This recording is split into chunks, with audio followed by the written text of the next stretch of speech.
Finally, Gauteng people have direction now.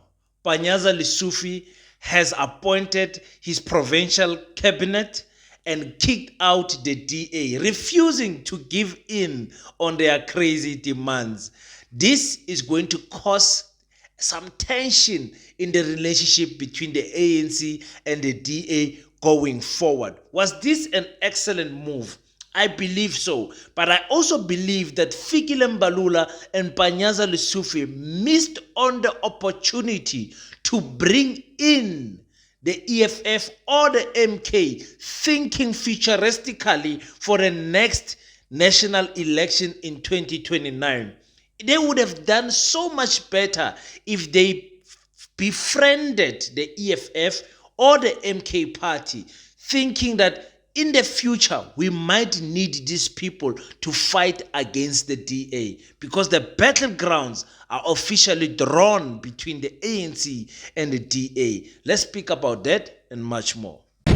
Welcome to King Said So, Africa's one land, one language, one currency, one army on King Said So. Africans can unite. Your Pan-Africanist podcast. Enjoy. This indeed was regrettable that we could not reach an agreement yesterday and proceed with the formation of cabinet, which Panyaza have now postponed twice, and so on. We will come back to that as well when you engage with him as the ANC provincial leader in Gauteng. We are unable to accede to the DA's latest proposals, as we have indicated throughout the negotiations. The DA is not the only party we are negotiating with on the setting up of the Gauteng government of provincial unity. To demonstrate our commitment to a speedy resolution of the impasse, which we agree with Madam Zille, that this indeed can be characterized as an impasse, and our good faith in this discussion. We wrote a letter to the DA this morning to ask that we return to the negotiation table and not declare a deadlock. The ANC reiterates our firmly held conviction that the task of setting up government in the economic heartland of our country is both urgent and overdue. Peace in Pan-Africanism to all my African brothers and sisters from all around the world. Welcome back to King Said So. I'm your host, King 053, Mr. Easy Imali Nengi, and we're back at it again with another one.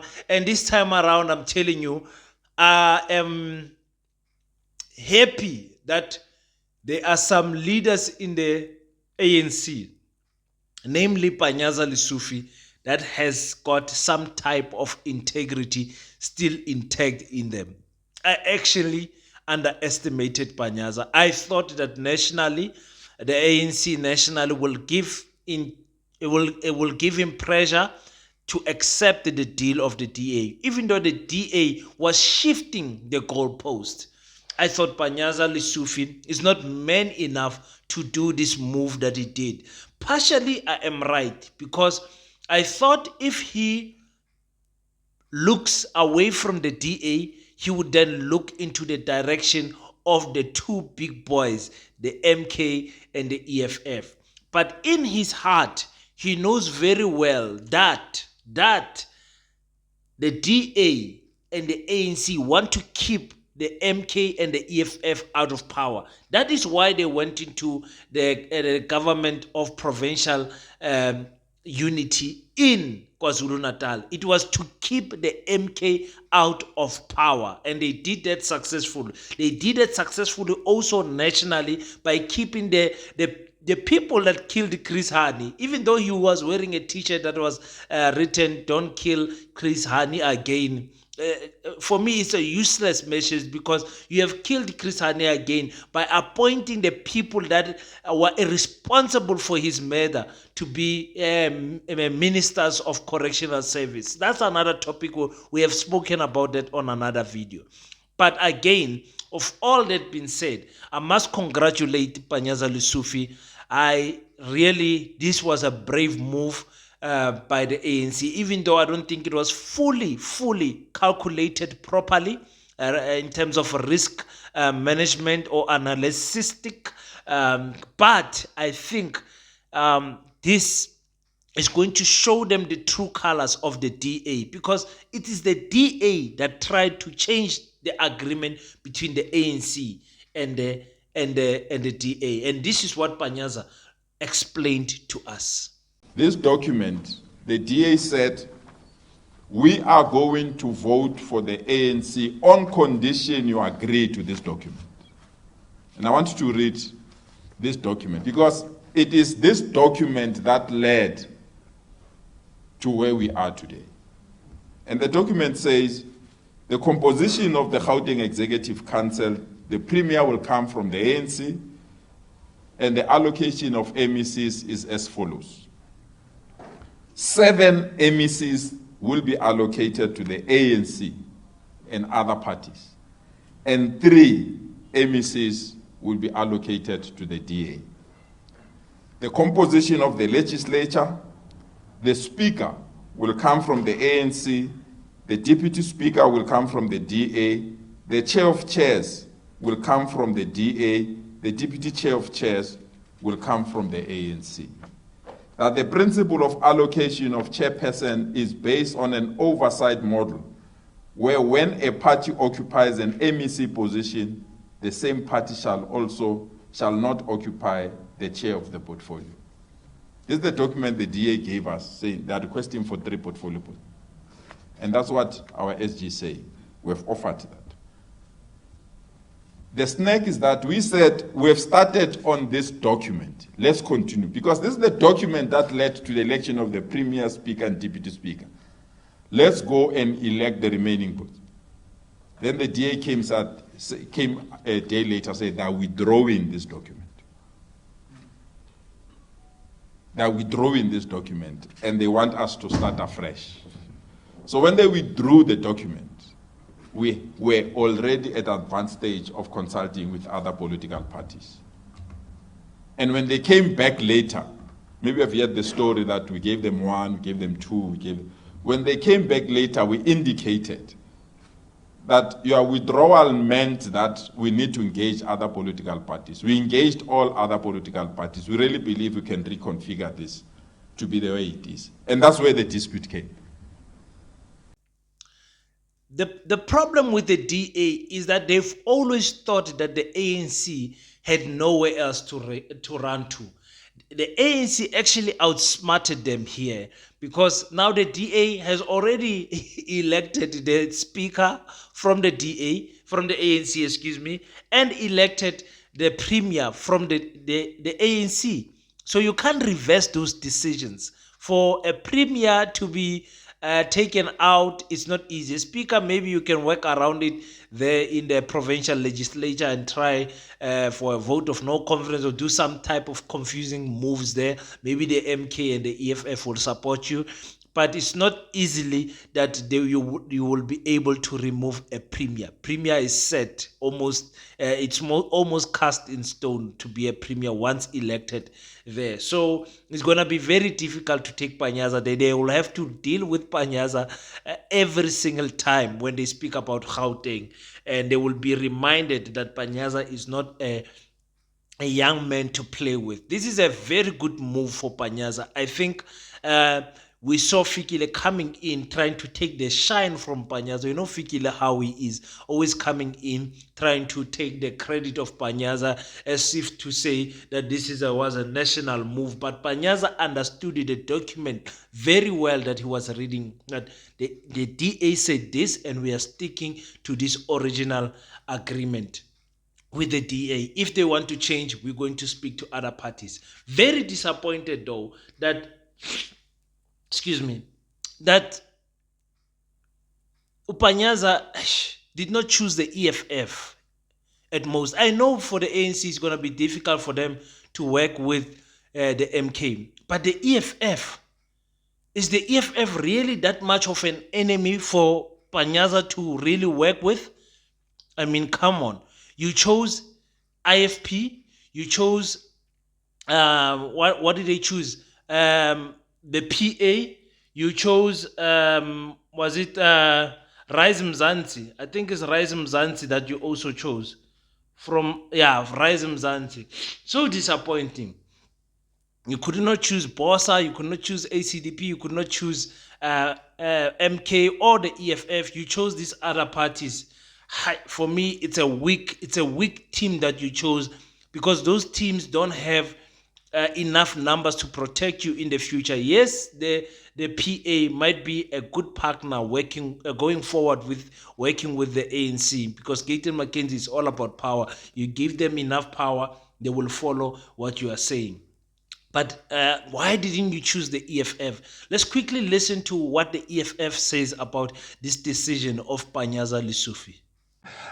What is clear is that two things happened. One, the ANC went ahead and made the announcement without the Democratic Alliance, so the DA is not a part of this government. But two, the EFF is not mentioned as a part of the executive, but we hear that there was broad consultation with all the parties, and others would have expressed a desire to be part of other processes in the legislature and head, for example, committees. So give us some clarity then. Firstly, your reaction to the cabinet without the DA, but two, whether you did express desire to be in the committees of the legislature.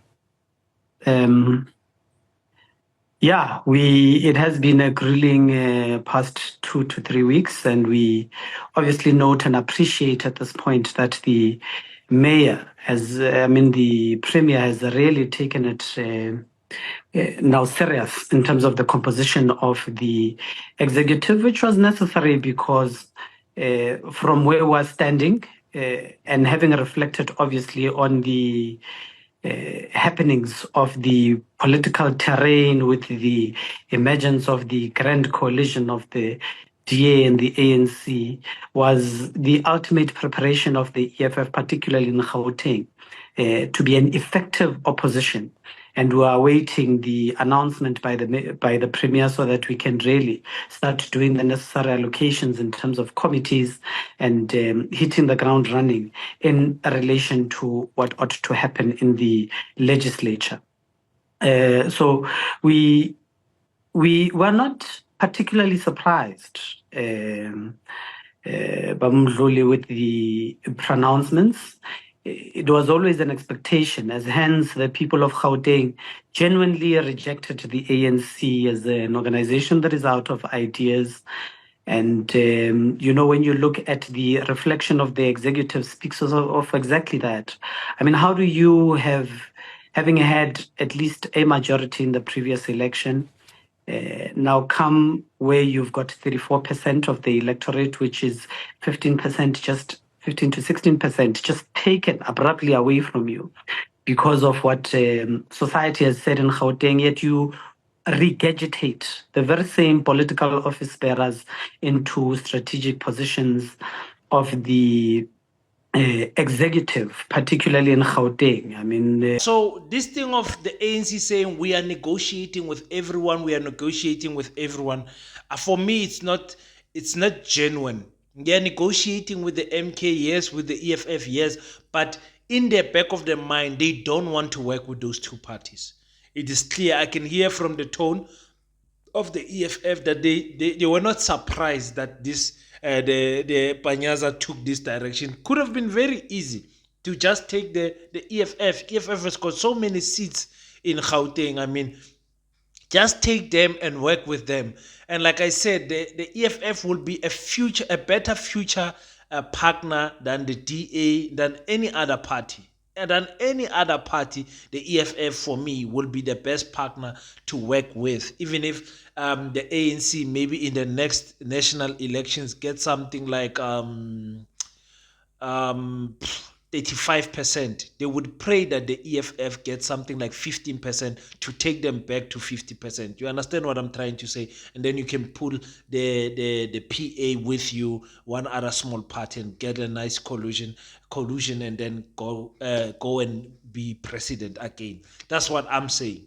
Anyway, so I think it's a missed opportunity for the MK to, for the ANC to work with the MK or the EFF. It's a very big missed opportunity, because I think working with the EFF and working with the MK would have sent a stronger message to the DA that yes, we are working with you, but don't think that we don't have a choice. But I think the government of national confusion, the main agenda is to keep the EFF and the MK out of power. And they are doing that very successful at the current moment. So what can we say? What can we say? They are doing it very well. There's no reason whatsoever for them not to work with the EFF in Gauteng. But Panyaza chose not to work with him. I hope Panyaza is gearing up for some fights that are going to come on their way from the DA. The DA